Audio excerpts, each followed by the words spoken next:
Hello everyone, it's Steve with Aptera Owners Club. Aptera released their 2022 annual report as well as their 2022 year-end SEC filing. They're very similar, but I thought we'd kind of go over it together um, and peruse it together. So here is the annual report for Aptera for 2022. This is what caught my eye at first, this Oberlin Drive Suite 7. I hadn't seen that before, but then I went back and check the previous SEC filing, and this is the annual report from last year, and they still had this same address, which I thought was a little odd. If you look at this, this is the 5818 El Camino Real in Carlsbad. That's their known address. That's their main address right now. And they have a place out in Vista, which is their solar facility, which they're trying to lease out to get out of, to kind of offset the cost of that lease. And then here's the Oberlin Drive one. That, if you look at it more, it looks like it's for lease available right now. So I think they vacated this space, is my guess. This was a kind of a cool looking space, and I don't think that they're using this space anymore, and they've gotten rid of it. Because if you look at their filing, they say that they are leasing only 2 areas. So if you look down here, um, yeah, right here, the company's property. The company leases 2 facilities. One is located in Carlsbad. That's the El Camino Real property. And then there's Vista Corporate. That's the Cousteau Street property. That's the larger property which they're trying to lease out. That was the site of their solar um, manufacturing plant. But remember, they're trying to combine it to save some money. And they've realized since CPC is making their bodies, they don't need as much space stateside. They can just make their solar and the rest of their production in one facility. All right, so that's what's going on there. So I think that is just a function of their annual report. So I think this is something they need to update, because if you look at their SEC filing, it has the El Camino Real address rather than the Oberlin Street address. Okay, so that's that. Then this is just talking about the history of it. You know, it started in March of 2019, and you know they want to build a very super efficient vehicles. They are saying we are targeting to begin our earliest deliveries in 2024. So that is sometime in 2024. And from another recent article, it looks like, I mean, mid 2024 is kind of like the earliest we're going to get it. And so that it keeps getting pushed back mainly because they haven't found, or they haven't announced that they're finding a large investor that can kickstart everything. The accelerator program has been very important, and it gets them incrementally there, but they can't really get to real production until they get a large investor. And that, I think they've been looking for that, and hopefully we will hear something about that soon, because that's what's holding us up. Okay, so here's the advantages. Um, their advantages are low manufacturing costs. So because they have cost efficient and simple tooling, fewer robots, fewer people, and no welding. So because that CFSMC and SMC thing is stamped and outsourced to CPC, and then when the assembly of it requires a lot less manufacturing cost than metal. And then the additive manufacturing strategy gives the advantage of 3D printed tooling versus milled and finished metal tools. Reduced parts count, less labor, and less space. Okay, so and then solar is one of their advantages. Here's their launch edition specs. So we know most of this: 400-mile range, 0 to 60 in about 4 seconds, about 700 watts of solar panels, solar cells on there. All-wheel drive, 3 in-wheel motors, level 3 charging. That's the thing that initially they left out, but then there was a big uproar and they added it right back pretty quickly.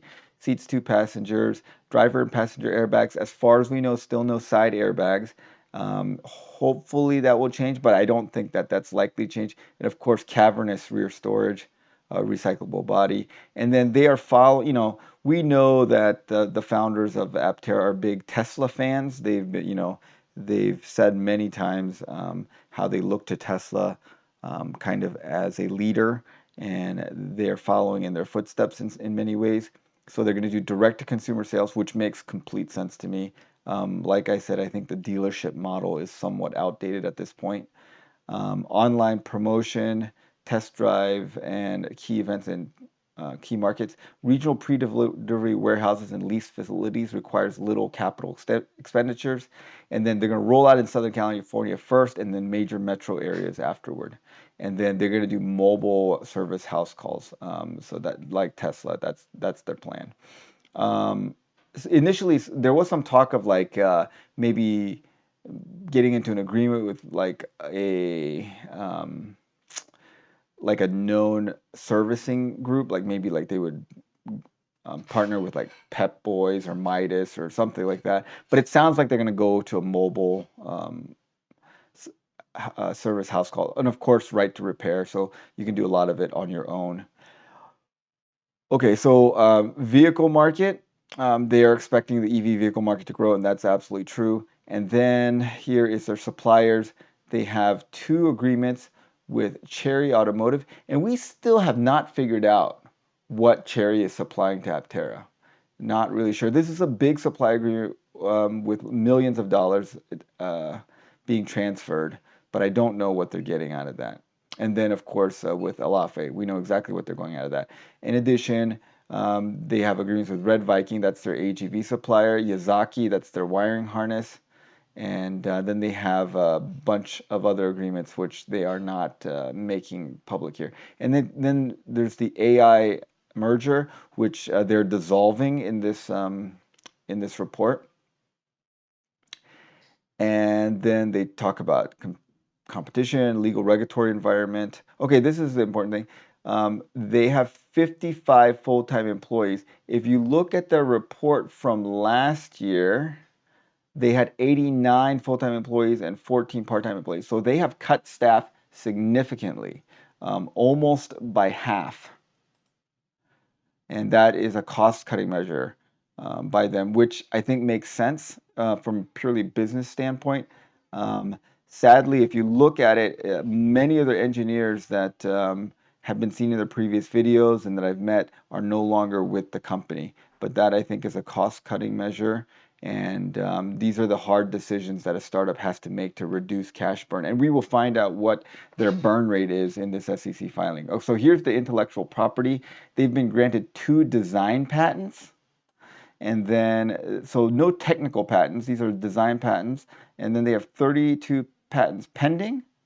And they're doing more. So pending applications include 9 design, 8 provisional, 13 non-provisional patent applications. These patents cover electrical CAN. I think this is supposed to be a CAN LIN bus, not a CAM LIN bus. Aerodynamic shape, solar integration, suspension, battery, HVAC body, and manufacturing text. To date, they've relied on copyright, trademark, and trade secret laws to protect the IP. All right, so they lease 2 facilities, so we know that that's the El Camino Real and the Cousteau Street property in Vista. The Cousteau Street, they are trying to lease out. I don't know if they've successfully subleased that out. Hopefully they have. That will reduce their cash burn as well. Here's their executives. So we know about their executives, Chris, Steve, and Sarah. And then their directors, Chris, Steve, Brian Snow, and Doug Louie. Now, Brian Snow is the CEO of a venture capital firm who invested a good amount of money into them. Doug Louie is another I'm guessing he brought money into the company or invested himself. And so that's some information about their executives. And then this is a long list of risks related to the benefits. We covered this in the previous last year's SEC filing, so nothing new here. What's important is the auditor has issued a going concern opinion. That sounds bad, but in accounting talk, a going concern is a good thing. Not being a going concern is a bad thing. Going concern means that they think that financially this company can continue operating for the foreseeable future. And that they don't have anything. So let's see. So we'll skip through all that. and we'll get to the good stuff, the finances. Okay, so here's the finances. This stuff has not changed. These are security ownership. Who owns most of the ownership shares? They are Michael Johnson Properties. So Mr. Johnson, I met him at Fully Charged. Really nice guy. He's actually he made a lot of his money in Texas through oil, and he is using that to fund a more sustainable kind of transportation. So really nice guy. Chris and Steve, we all know him, and Patrick Quilter Trust. This is they make Quilter amplifiers and guitar things. So there's that's and somehow they're related. They invested very, very early, this Quilter Trust, into Aptera. I suspect that there's some personal relationship between them because Quilter is a San Diego company as well. And then these were all the shares. Okay, so here's the balance sheets, and here's the important financial information. So this is last year and this year.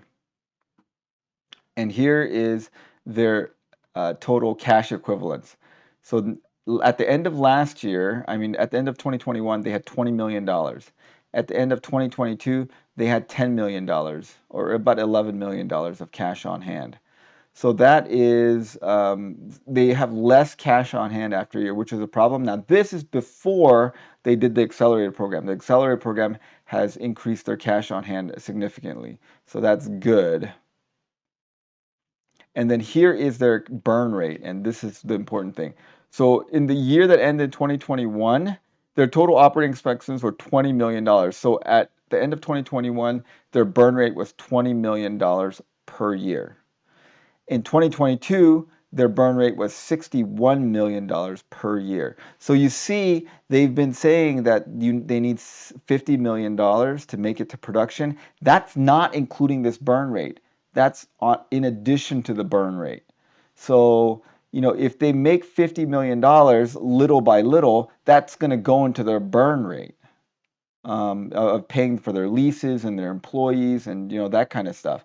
But they need like $50 million all at once. That can pump that into paying their suppliers and getting their vendors to get the actual physical products, and then to hire additional manufacturing staff.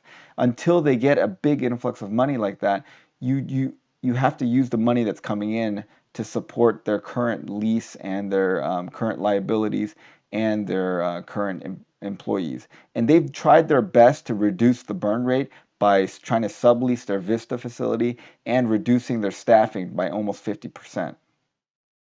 All right, lastly, this is just interesting. If you want to know how much the executives are getting paid, this is their compensation for 2022. So Chris Anthony and Steve Fambro got about $260K. Brian Snow, he was paid $135K. And then Sarah Hardwick, $231K. And Janie Burlingame, $314K. So she was, by salary, the most highly compensated. And then Brian Snow and Doug Louie got about almost $4 million in stock options. So those are kind of potentially worth a lot of money, but currently not worth anything in actuality because the shares are not liquid at this point. All right. Well, one thing that I wish they would fix on this annual report is they misspell their name 3 times in here.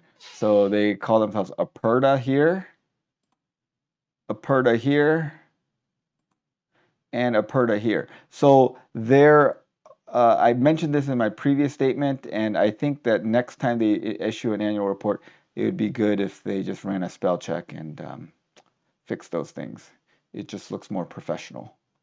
All right, so that is basically the highlights of the SEC filing.